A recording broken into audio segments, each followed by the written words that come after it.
The sound exploded through the dining room, a sharp crack as Lewis's hand connected with my cheek. My wineglass toppled, crimson liquid bleeding across Mrs. Vance's pristine white tablecloth. The sudden pain bloomed hot across my face while ice spread through my chest. Time slowed as crystal chandeliers blurred above me, casting fractured light across stunned faces frozen mid-bite around the table. "Know your place," Lewis hissed, standing over me, his mother's approving nod visible just beyond his shoulder. I hadn't realized until that moment how completely silence could fill a room, the silence of 7 people collectively holding their breath, watching as my 3-year marriage shattered between the fine china and crystal stemware. "My name is Natalie.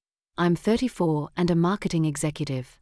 This is the story of how I rebuilt my life while ensuring those who betrayed me witnessed every moment of my rise." Just moments before the slap, I'd been sharing news of my promotion to Senior Marketing Director, a position I'd worked toward for years, often sacrificing evenings and weekends while Lewis pursued his more modest career with his mother's constant encouragement. I'd expected congratulations, perhaps a toast. Instead, Mrs. Vance had leaned toward Lewis, voice pitched just loud enough for me to hear. "Is this what we raised you for? To be overshadowed by your wife's career?" Lewis, who had always been supportive in private, seemed to transform before my eyes. His smile vanished, his hand withdrew from mine beneath the table, and when I mentioned the substantial raise that would benefit us both, his demeanor turned hostile.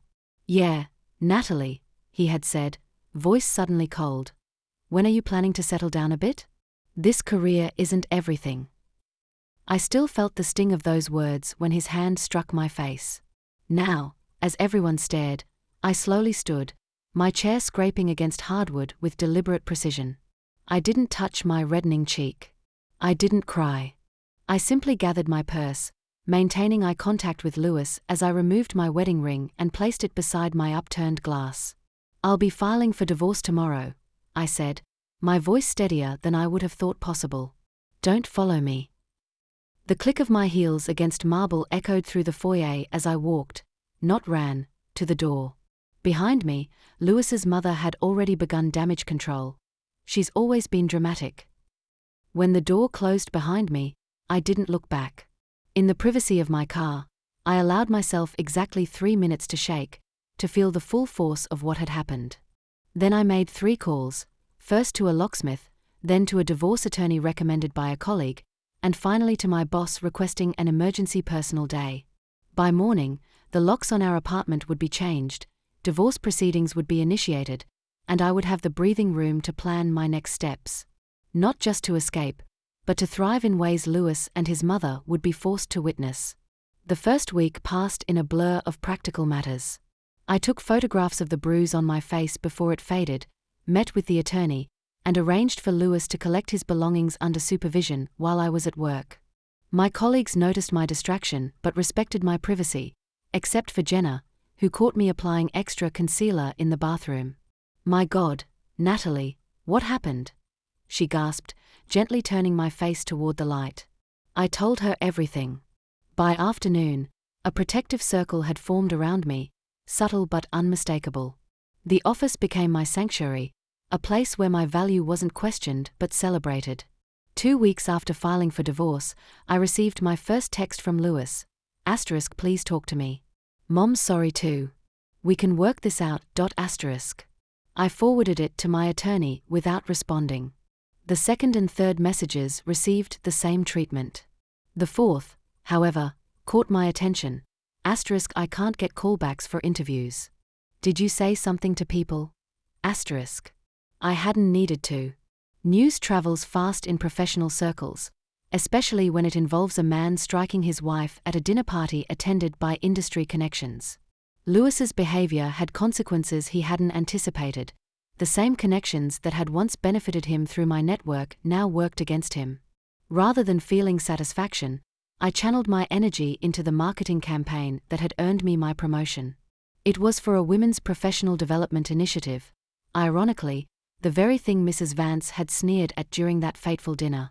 When the campaign launched, I made sure to send a courtesy email to all relevant industry contacts, including several who worked closely with Lewis.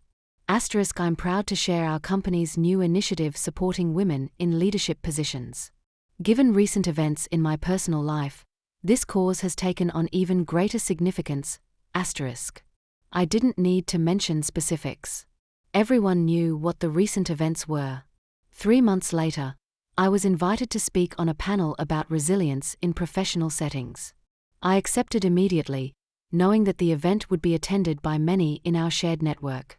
When asked during the Q&A about overcoming obstacles, I spoke candidly. Sometimes the people closest to you become the greatest barriers to your success, I said, making eye contact with familiar faces in the audience. I've learned that respect isn't negotiable, and that your worth isn't determined by those who fail to see your value. The applause was validating, but the real triumph came later that evening when I checked my email to find a message from Mrs. Vance herself. Natalie, I feel we should discuss certain matters privately. Lewis is struggling to find suitable employment, and I believe you could help resolve this unfortunate situation. I read it twice, savoring each desperate word before crafting my response. Mrs. Vance, thank you for reaching out. I understand Lewis is experiencing professional difficulties, and I can certainly appreciate your concern as his mother. However, I'm not in a position to influence the natural consequences of his actions. Perhaps this is an opportunity for growth and reflection. I wish you both well. I added her email address to my contact list, ensuring she would receive every announcement of my subsequent successes. 6 months after the divorce was finalized, I launched a mentorship program specifically designed for women facing personal and professional obstacles. The announcement made the industry newsletter, complete with my photograph and a brief mention of my journey from a toxic marriage to professional leadership.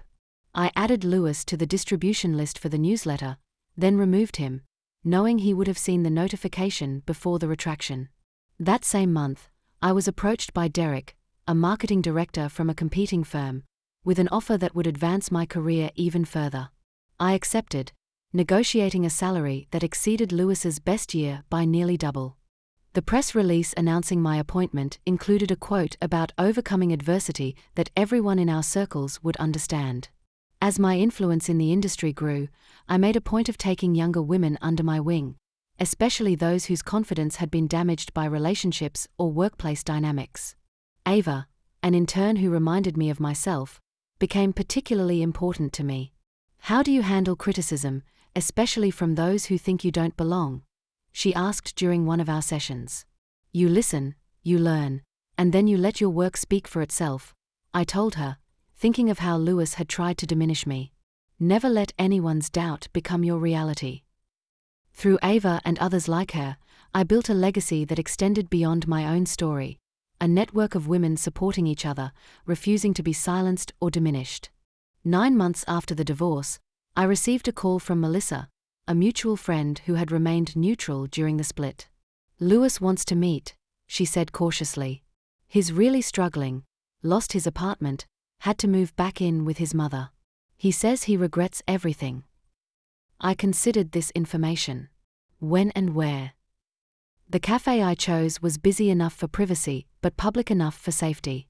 Lewis arrived looking diminished, his clothes slightly rumpled, dark circles beneath his eyes. The confident man who had once struck me was nowhere to be seen. Thank you for meeting me, he began, voice low. I've lost everything, Natalie. My reputation, my career prospects, it's like all doors are closed. I sipped my coffee, neither acknowledging nor denying my role in his downfall. That must be difficult for you. I was wrong, he continued. What I did. I can't explain it. My mother's influence, my own insecurity, but that's no excuse. No, it isn't, I agreed.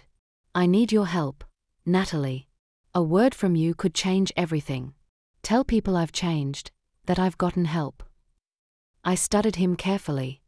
Have you gotten help, Lewis? Real help, not just regret because you're facing consequences. His hesitation told me everything.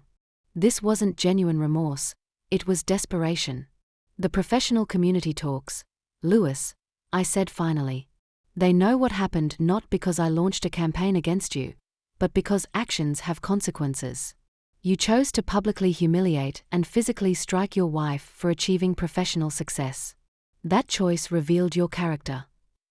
I placed my napkin beside my empty cup and stood. I've moved on, Lewis. I suggest you do the same, starting with actual accountability rather than looking for an easy fix. As I walked away, I felt no triumph, no vindictive pleasure, only the peaceful certainty that justice hadn't required my orchestration. It had simply required me to stand in my worth and refuse to be diminished.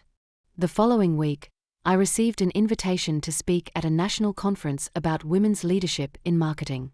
The venue would be the Vance Hotel and Convention Center, owned by Lewis's family, where Mrs. Vance would undoubtedly be in attendance.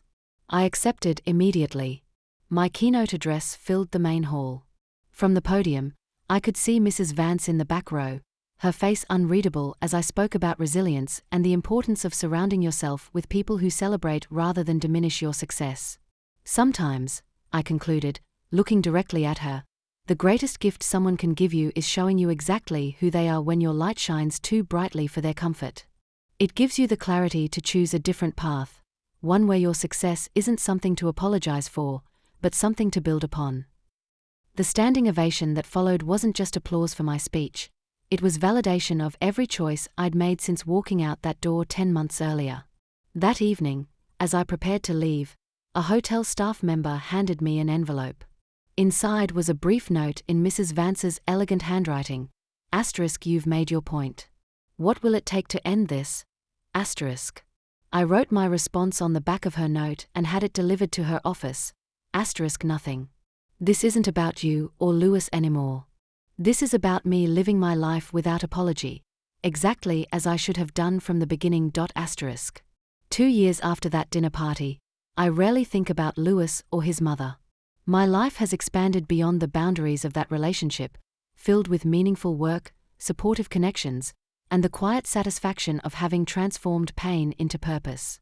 The bruise on my cheek faded long ago.